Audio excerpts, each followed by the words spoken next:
we see a big part of every spiritual tradition, all these kind of teachings about wisdom and all this kind of thing. A big factor is this thing that might be called ego.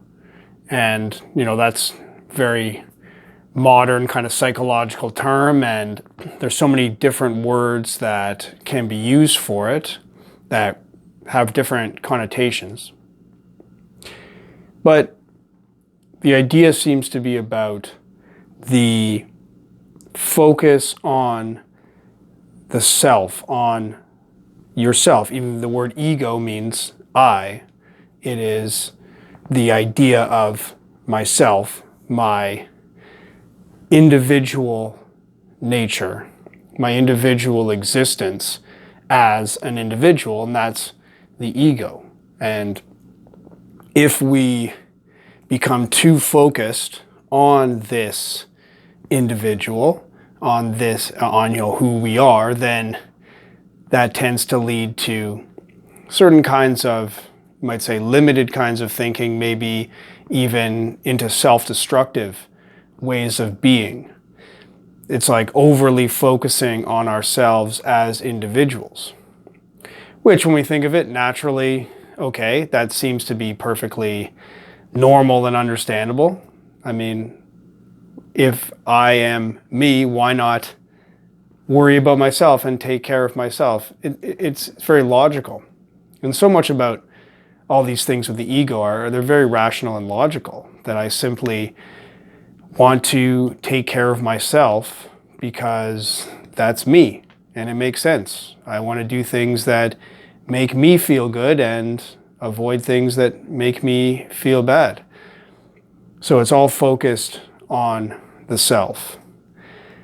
But yet we see all these traditions, all these teachings around the world keep coming back to this idea that if you focus too much on yourself, that somehow that leads to less than optimal results, to a more limited, smaller life than we could have if we let go of this idea of the self. But I've always had a hard time with this idea, maybe just because of my built-in natural selfishness that comes from having an ego and thinking about yourself. But also it seems like becoming selfless and saying, okay, I don't care about myself, I'm just going to, help others.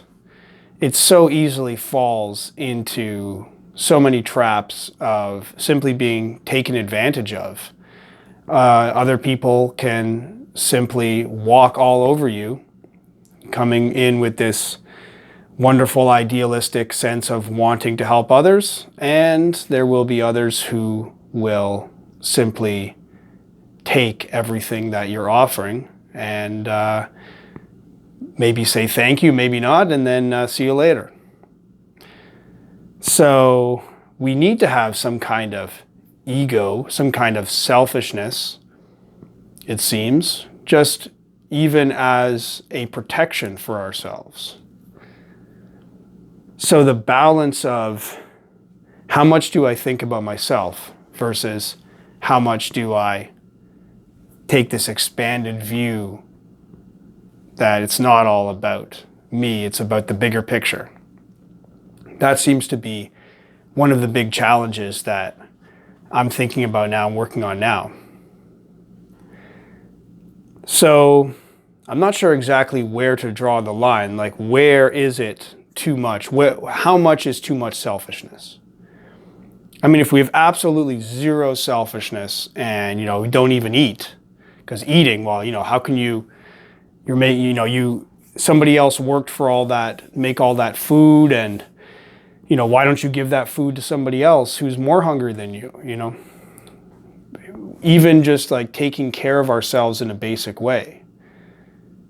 Maybe that needs a certain kind of thought about ourselves. So we need to have some level of selfishness, maybe.